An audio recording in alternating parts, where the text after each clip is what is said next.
Good morning बच्चों, मैं संजीत और आप देख रहे हो संजीत WWTC ऑन यूट्यूब, है ना।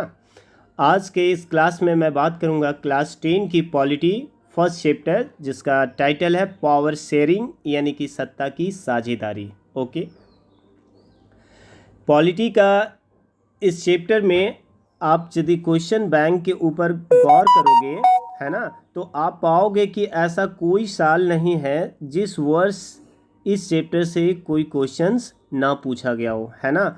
सामान्यतः आप लोग देखोगे कि प्रत्येक साल अल्टरनेट क्वेश्चंस के रूप में ये बेल्जियम की या फिर श्रीलंका का जो इथनिक कंपोजिशन है, सत्ता की वहाँ पे किस प्रकार से साझेदारी की गई है या फिर वहाँ की जातीय बनावट है, ये दोनों क्वेश्चन जो है बच्चे अल्टरनेट क्वेश्चंस है।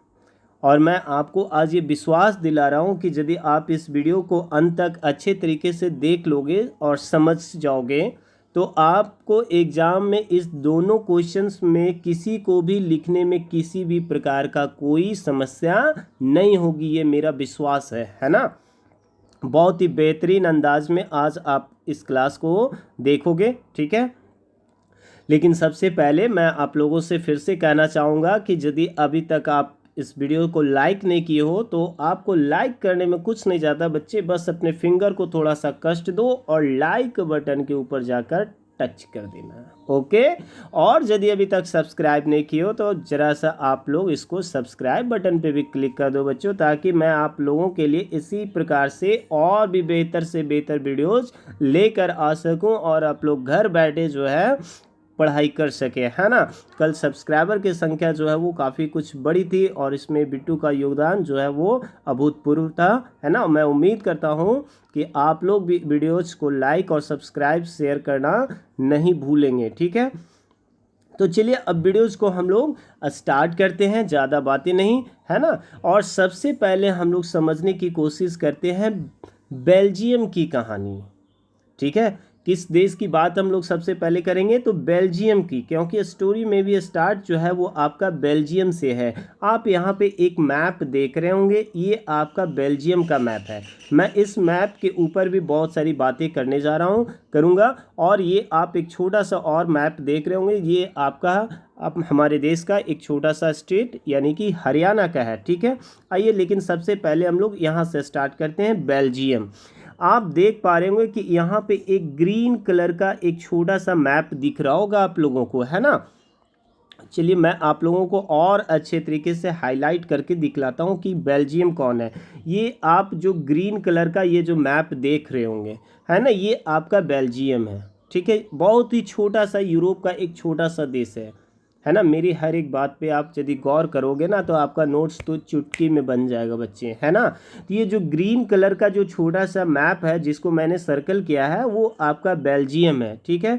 तो आइए अब हम दो बातें समझ चुके हैं अब तक कि बेल्जियम यूरोप का एक छोटा सा देश है ना। आइए अब हम लोग थोड़ा सा इसके पड़ोसी देशों के बारे में बात करें, है ना। तो इसके पड़ोसी नेबरिंग कंट्री जो है वो कौन कौन से हैं, तो आप देख पा रहे होंगे कि जर्मनी है, फ्रांस है, यानी इसकी सीमा किन किन देशों से लग रही है, तो जर्मनी से, फ्रांस से। और यहाँ पे एक छोटा सा और है जो आप पिंक कलर का देख रहे हो, लग्जमबर्ग, है ना। लग्जमबर्ग देखिए लिखा हुआ भी है यहाँ पे लग्जमबर्ग। और ऊपर की यदि हम बात करें तो ऊपर में इसका नीदरलैंड है, इसकी सीमा जो है यूक्रेन से भी लगती है, ओके। तो अभी तक बच्चों आप लोग इतना समझ पा रहे होंगे कि बेल्जियम यूरोप का एक छोटा सा देश है, समझ गए। और इसकी सीमा जो है वो किन किन देशों से लगती है, तो जर्मनी से, फ्रांस से, लग्जमबर्ग से, यूक्रेन से और साथ ही साथ नीदरलैंड से। मैं उसे भी दिखला रहा हूँ, है ना, ये वो नीदरलैंड्स टॉप में है ना। तो ये सारे इसके पड़ोसी देश हो गए, यानी कि इसके सारे नेबरिंग कंट्रीज हो गए। इतना आप तो बेशक नोट्स में अब लिख सकते हो। चलिए क्लियर है, ठीक है। अब मैं अपने फर्स्ट मैप पे आता हूँ और यहाँ पे अब थोड़ा सा बेसिक कॉन्सेप्ट बनाने के आप कोशिश करिए। यदि आपका कॉन्सेप्ट बन जाएगा ना तो आप नोट्स यूं ही बना लोगे और एग्ज़ाम में भी बिल्कुल अच्छे तरीके से आप लिख लोगे, ठीक है। यहाँ पे आप लोग देख पा रहे होंगे येलो कलर का, यहाँ पे कुछ एक इलाका दिख रहा होगा, है ना। देखिए ये येलो कलर का जो इलाका है, ये इलाका जो है, ये रीजन जो है वो फ्लेमिश एरिया कहलाता है, ठीक है। ये जो एरिया है येलो कलर का, ये क्या कहलाता है बच्चों, फ्लेमिश इलाका, ठीक है। और पूरे ये जो आपका बेल्जियम है, ये जो बेल्जियम आप देख पा रहे होंगे ना, इसका 59% है ना, 59% लोग जो है वो फ्लेमिश एरिया में रहते हैं, ठीक है।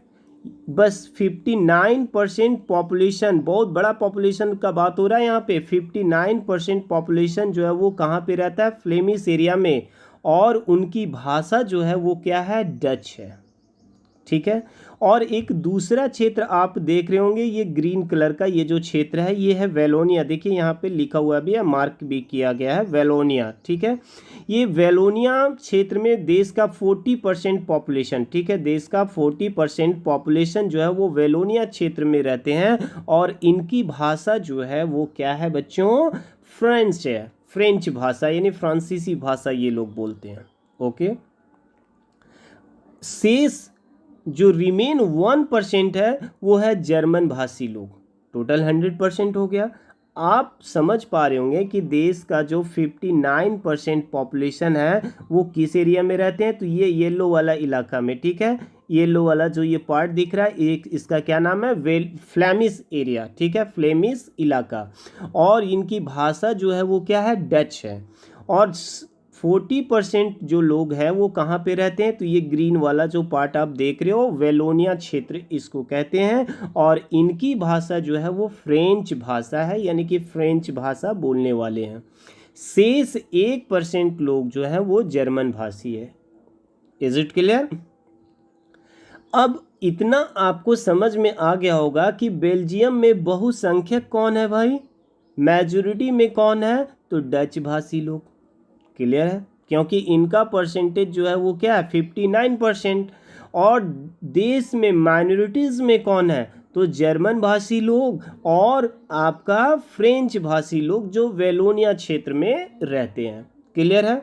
बहुसंख्यक कौन हो गए, डच भाषी लोग जो फ्लेमिश इलाके में रहते हैं। अल्पसंख्यक कौन हो गए, फ्रेंच भाषी लोग जो कहाँ रहते हैं, वेलोनिया क्षेत्र में। और दूसरा अल्पसंख्यक कौन हो गए, जर्मन भाषी लोग जो देश के विभिन्न क्षेत्रों में रहते हैं, ठीक है।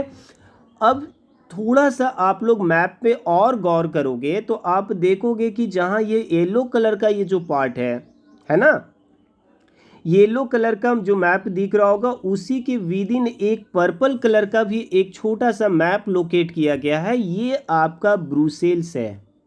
ये क्या है बच्चों, देखिए मैं यहाँ पे हाईलाइट किया हूँ ब्रुसेल्स, ठीक है। ये कौन है, ब्रुसेल्स जगह है। और ब्रुसेल्स जो है वो बेल्जियम की राजधानी है। Is it clear? Brussels Belgium की राजधानी है। और ब्रुसेल्स से आपको याद भी रखना है 1 नंबर का ऑब्जेक्टिव क्वेश्चंस के लिए कि ब्रुसेल्स यूरोपीय संघ का मुख्यालय भी है। ये भी बराबर पूछता है कि यूरोपीय संघ का आपका हेड क्वार्टर कहाँ पे है बच्चों, तो ब्रुसेल्स में है, ठीक है। तो ये पर्पल वाला इलाका कौन सा हो गया, ब्रुसेल्स हो गया, ठीक है। अब यहाँ पे थोड़ा सा ड्रामेटिकली चेंज है।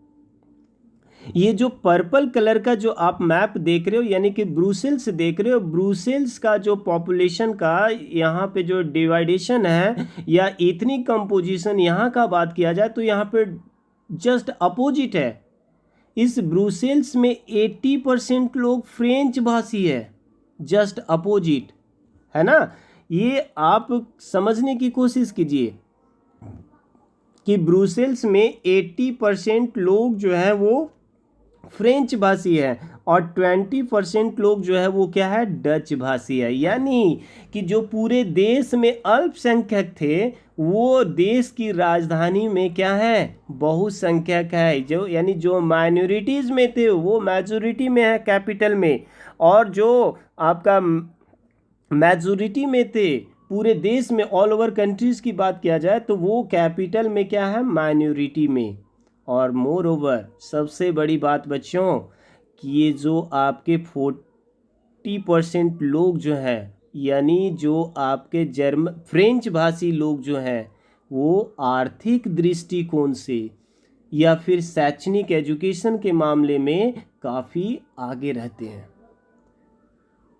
पैसे के मामले में, शिक्षा के मामले में इनका जो पोजीशन है वो बेल्जियम में कहीं ना कहीं डच भाषी लोगों से ज़्यादा बेहतर था।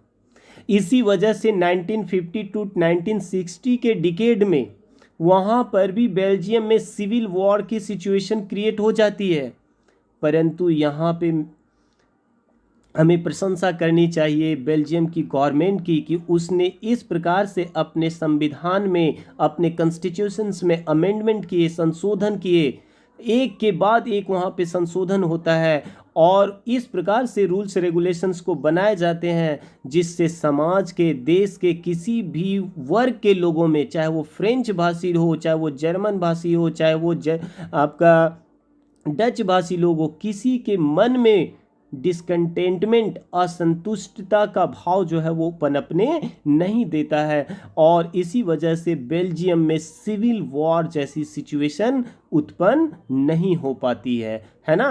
तो आपको बेल्जियम के जातीय बनावट में बच्चों यही लिखना है ना। आइए अब मैं आपको अगले पार्ट में लेके चलता हूं और वहां से मैं आपको नोट्स के माध्यम से और बेहतर तरीके से समझाने की कोशिश करता हूं। ठीक है, मेरे ख्याल से आप लोग समझ गए होंगे कि यहाँ पे देखिए नोट्स है आपका कि बेल्जियम यूरोप का एक छोटा सा देश है। मैंने आपको समझा चुका हूँ। ठीक है, ये सारा चीज़ मैंने मैप से ही क्लियर कर दिया हूँ कि बेल्जियम यूरोप का एक छोटा सा देश है जिसका क्षेत्रफल और जनसंख्या दोनों हरियाणा राज्य से काफ़ी कम है। ठीक है, यहाँ पे शायद मैंने यहाँ पे हरियाणा से कंपैरिजन करने के लिए मैं भूल गया कि ये आपका जो बेल्जियम का जो पॉपुलेशन है ना वो लगभग हरियाणा से भी कम है और इसका पॉपुलेशन जो है वो लगभग 1 करोड़ के बराबर है।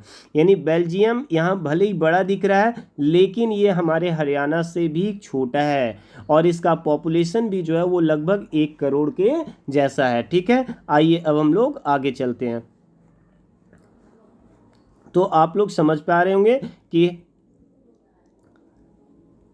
हरियाणा राज्य से काफ़ी कम है। इसकी राजधानी कहाँ है बच्चों? ब्रुसेल्स। ओके, नीदरलैंड, यूक्रेन एवं जर्मनी इसके पड़ोसी देश हैं। ओके, बेल्जियम की कुल आबादी का 59% जो है वो डच भाषी लोग हैं। क्लियर होगा आपको, मैं समझा चुका हूँ। ठीक है, और वे कौन से इलाके में रहते हैं? तो फ्लेमिश इलाके में, जो येलो कलर वाला पार्ट था, है ना।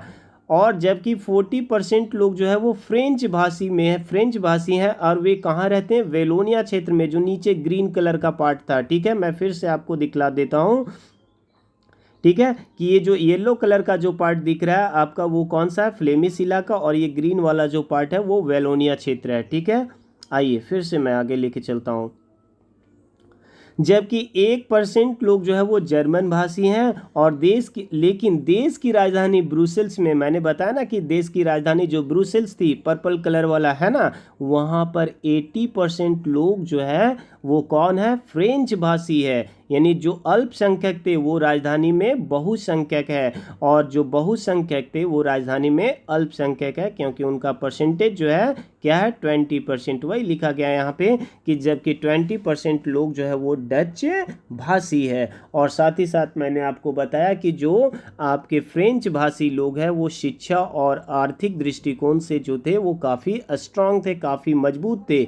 इसी वजह से वहाँ पर भी सिविल वॉर यानी गृह युद्ध की स्थिति उत्पन्न होने वाली रहती है, परंतु सरकार की समझदारी की वजह से वहाँ पे ऐसे सिचुएशन नहीं उत्पन्न हो पाते हैं। ठीक है बच्चों, और मैं उम्मीद करता हूँ कि ये आपको समझ में आया होगा। और अब हम बात करने जा रहे हैं अपने श्रीलंका के बारे में, है ना, जो हमारा एक नेबरिंग कंट्री है। आइए हम लोग पहले इसके मैप से समझने की कोशिश करते हैं। ठीक है, आप देख पा रहे होंगे यहाँ पे 2 तरह का मैप है। ठीक है, सबसे पहले आप लोग देख रहे होंगे कि एक इंडिया का मैप है और उसके नीचे आप यहाँ पे देख रहे हो कि ये क्या है? श्रीलंका।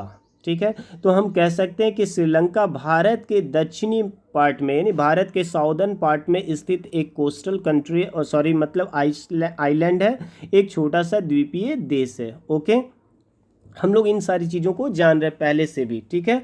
अब इसी श्रीलंका का एक ओवरव्यू यहाँ पर बड़ा सा मैप यहाँ निकाल के लाया गया है ताकि आप बेहतर तरीके से इसको समझ सको, ठीक है। तो यहाँ ये जो आप मैप देख रहे हो जिसको मैं भी सर्कल कर रहा हूँ, ये आपका श्रीलंका है, इतना ही बड़ा श्रीलंका है, ठीक है। आइए यहाँ पे ये जो येलो कलर का जो पार्ट दिख रहा है ये बतला रहा है कि इन सभी क्षेत्रों में वहाँ पे कौन सी जाति के लोग रहते हैं, सिंघली जाति के लोग रहते हैं, ठीक है। सिंहली जाति के लोग जो है वो वहाँ पे रहते हैं। ये सारे इलाके में जितना एरिया आपका येलो येलो कलर का दिख रहा है, तो बच्चे आप अब समझ सकते हो कि श्रीलंका में मैच्योरिटी में यानी बहुसंख्यक कौन है, तो सिंघली है, नो डाउट, इसमें कोई तो शक होना नहीं चाहिए। अब आइए थोड़ा सा ब्लू और कलर में आप देख रहे होंगे ये सारे लोग जो क्षेत्र दिख रहा है, ये ब्लू कलर जहाँ जहाँ ये दिख रहा है, ये जो लोग हैं वो कौन है, तमिल लोग हैं, ठीक है। तमिल में आपको यहाँ पे दो बातें याद रखना है कि तमिल जो है वो वहाँ पे दो प्रकार के तमिल है, एक इंडियन तमिल है और दूसरा जो है वो क्या है, श्रीलंका का मूल और यानी कि ओरिजिनली तमिल है। अब कहोगे इंडियन तमिल कैसे, तो देखोगे कि श्रीलंका से सबसे नज़दीक में आपका कौन सा स्टेट है, तमिलनाडु है, यहाँ पे दिख रहा होगा तमिलनाडु, है ना। तो यहाँ से बहुत सारे तमिल जो है वो कभी श्रीलंका गए थे, बहुत पहले की बात है, वे लोग यहाँ के बागानों में काम करने के लिए गए थे और वे लोग उधर ही शिफ्ट कर गए, तो वे लोग क्या कहलाए, भारतीय मूल के तमिल कहलाए, ठीक है। और श्रीलंका में जो ओरिजिनल तमिल थे वो श्रीलंकाई तमिल कहलाए। तो ये ब्लू कलर वाले इलाका किनका है भाई, तो तमिल लोगों का है। अब ग्रीन कलर जहाँ जहाँ कहीं छोटा छोटा थोड़ा बहुत जो आपको ग्रीन कलर दिख रहा होगा रैंडमली कहीं कहीं, है ना, तो वो कौन है, मुस्लिम्स हैं। इसके अलावा वहाँ पे जो है क्रिश्चियंस भी है, यहाँ मैप में नहीं शो हो पाया है लेकिन वहाँ पे क्रिश्चियंस भी है, ठीक है। मैं थोड़ी बात और भी कर लूँ कि ये जो सिंगली जाति है, ये यानी कि ये जो येलो कलर के जो पूरे दिख रहे हैं, ये सिंगली जाति कौन से रिलीजन से रिलेट करते हैं, कौन से धर्म को फॉलो करते हैं, तो ये बुद्धिस्ट हैं, यानी बौद्ध धर्म को मानने वाले हैं। तो आप यदि पहले पढ़े होंगे तो मौर्य डायनेस्टी याद होना चाहिए आपको, चंद्रगुप्त मौर्य, और उसके बाद उसका पोता आया था अशोक महान, है ना। तो अशोक महान जो है वो बौद्ध धर्म का काफ़ी प्रचार प्रसार किया था और उसने बौद्ध धर्म का प्रचार करने के लिए अपने पुत्र और अपनी पुत्री यानी अपने बेटा और बेटी दोनों को श्रीलंका भेजा था बौद्ध धर्म का प्रचार प्रसार करने के लिए। तो आप समझ सकते हो कि अशोक महान के टाइम से श्रीलंका जो है वो बुद्धिस्ट कंट्री है, बौद्ध धर्म का फॉलोवर है। तो सिंगली जो है वो कौन सा धर्म को फॉलो करने वाले हैं, बुद्धिस्ट हैं। मैं इसलिए कोरिलेट कर रहा हूँ अशोक महान ये, ताकि आप सारी चीज़ों को एक दूसरे से कोरिलेट करके रखोगे तो आप बिल्कुल कभी ना भूलोगे। तो श्रीलंका में सबसे ज़्यादा कौन लोग हैं, सिंगली लोग हैं। उनका धर्म कौन है सब बच्चों, तो बौद्ध धर्म है, ठीक है। अब मैं बात करता हूँ ब्लू कलर वाले यानी कि तमिल लोगों की। तो तमिल जो है वो दो तरह के, तमिल में हिंदू भी है और मुस्लिम भी है। यानी तमिल तो मैं बताया कि दो तरह का है, श्रीलंकाई तमिल और भारतीय तमिल। लेकिन उनकी धर्म की यदि बात किया जाए तो इन तमिलों में कुछ हिंदू भी हैं और कुछ मुसलमान भी है, ठीक है। और शेष जो बच रहे हैं वो कौन है, तो ईसाई है। समझ में आ गया होगा। और एक चीज़, सबसे बड़ी चीज़ आप समझ लो कि श्रीलंका जो है वो आज़ाद कब हुआ, 1948 में। याद रखना, कोई बड़ा चीज़ नहीं है। अपना इंडिया कब आज़ाद हुआ भाई, 1947 में। तो इंडिया में आज़ादी आया 1947 में, तो श्रीलंका में आज़ादी जाने में थोड़ा टाइम भी तो लगेगा ना, 1 साल लग गया 1948 में। मजाक कर रहा हूँ, ऐसे ही आपको याद रखने के लिए। आप ऐसे याद रखो, भारत कब आज़ाद हुआ 1947 में, तो श्रीलंका कब आज़ाद होगा, श्रीलंका कहाँ है, भारत के नीचे, तो वो 1 साल बाद आज़ाद हुआ, यानी कब, 1948 में। ओके, आइए अब हम लोग थोड़ा सा बैक चलते हुए और इसके नोट्स को अब हम देख के समझने की कोशिश करते हैं, ठीक है। देखिए बच्चों क्या लिख रहा है, श्रीलंका भारत के दक्षिणी भाग में स्थित एक छोटा सा द्वीपीय देश है। बिल्कुल आप समझ सकते हो, जो वर्ष 1948 ईस्वी में आज़ाद हुआ, कोई प्रॉब्लम नहीं। इसकी राजधानी कहाँ है, कोलंबो। बेल्जियम की राजधानी कहाँ थी, ब्रुसेल्स। और श्रीलंका की राजधानी कहाँ है, कोलंबो, है ना। यहाँ की जनसंख्या हरियाणा राज्य के बराबर है, यानी श्रीलंका का पॉपुलेशन और आपका हमारे हरियाणा का पॉपुलेशन बोथ आर लगभग इक्वल है, ठीक है। यहाँ की जातीय बनावट काफ़ी जटिल है तो एक मुट्ठी भर का श्रीलंका है ना। श्रीलंका तो देखना लग रहा है कि एक मुट्ठी में आने वाला छोटा सा देश है, लेकिन यदि वहाँ का एथनिक कंपोजिशन की बात किया जाए तो वो काफ़ी कॉम्प्लेक्स है, काफ़ी जटिल है ना। तो देश की कुल आबादी का 74% कौन है? सिंगली जाति। 74% सिंगली जाति है और उनका धर्म क्या है? बौद्ध। मैं अभी आपको बताया था कि आप देख सकते हो मैप में भी सबसे ज़्यादा कौन है, कौन सा कलर है? Yellow colour. और येलो कलर किसको दर्शा रहा है यहाँ पे? तो सिंगली जाति का, है ना। तो आप समझ सकते हो कि सिंगली जाति का वहाँ पे परसेंटेज कितना है बच्चों? 74% है ना। और वे कौन सी जाति से रिलेट, कौन से धर्म से रिलेट करते हैं? तो बौद्ध धर्म से, ठीक है। जबकि 18% जो है वो कौन है? तमिल जाति के लोग। ओके, 18% कौन है? तमिल। और तमिल में भी 13% जो है वो कौन है? श्रीलंकाई मूल के तमिल है। और 5% जो है वो हिंदुस्तानी तमिल है। ओके, इन तमिलों में कुछ लोग हिंदू हैं, मतलब कुछ लोग हिंदू धर्म को फॉलो करते हैं तो कुछ लोग मुसलमान हैं। और शेष यानी रिमेन जो 7% बच गए वो कौन है? ईसाई है, ठीक है। और इनकी भाषा, जो ईसाई लोग हैं वो सिंगली भाषा भी बोलते हैं और तमिल, दोनों भाषाओं को बोलते हैं। क्लियर है। जबकि आपका जो तमिल है उनकी भाषा जो है वो क्या हो गई? तमिल। तो यहाँ पे हम लोगों ने क्या समझा कि श्रीलंका में अल्पसंख्यक कौन हो गए? तमिल और ईसाई। उनकी भाषा तमिल हो गई, है ना। और देखो एक्चुअली में ईसाई वालों को तो कोई मतलब ही नहीं है, उन लोग तो दोनों नाव पे पैर रखा है, सिंगली भी बोल ले रहा है, तमिल भी बोल ले रहा है। तो यहाँ पे जो मसला मेनली होगा, उत्पन्न होगा समस्या, वो किसके बीच में? तो सिंगली और तमिल लोगों के बीच में, है ना। तो यहाँ पे क्या होता है, श्रीलंका की कहानी को थोड़ा सा आप समझने की कोशिश करोगे कि श्रीलंका में सिंगली जाति बहुसंख्यक है और अपने वे संख्या बल के आधार पे सत्ता में, पावर को शेयर करने के लिए ये लोग एग्री नहीं रहते हैं।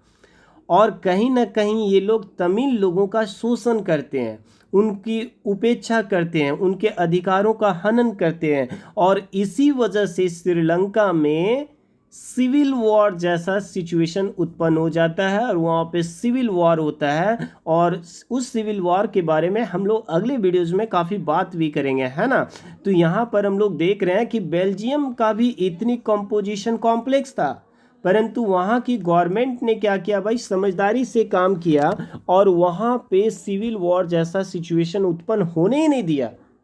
जबकि आप देख रहे होंगे कि श्रीलंका एक छोटा सा देश है, वहाँ का भी इतनी कंपोजिशन कॉम्प्लेक्स है, जातीय बनावट काफ़ी जटिल है, लेकिन वहाँ की सरकार जो है वो मैनेजमेंट नहीं कर पाती है, सत्ता को शेयर नहीं कर पाती है ना, सत्ता में साझेदारी नहीं कर पाती है, पावर शेयरिंग नहीं कर पाती है, जिस वजह से वहाँ पे क्या हो जाता है? गृह युद्ध होता है, यानी कि सिविल वॉर होता है, ठीक है। तो आज के क्लास में मैं इस क्लास को यहीं पे स्टॉप करता हूँ।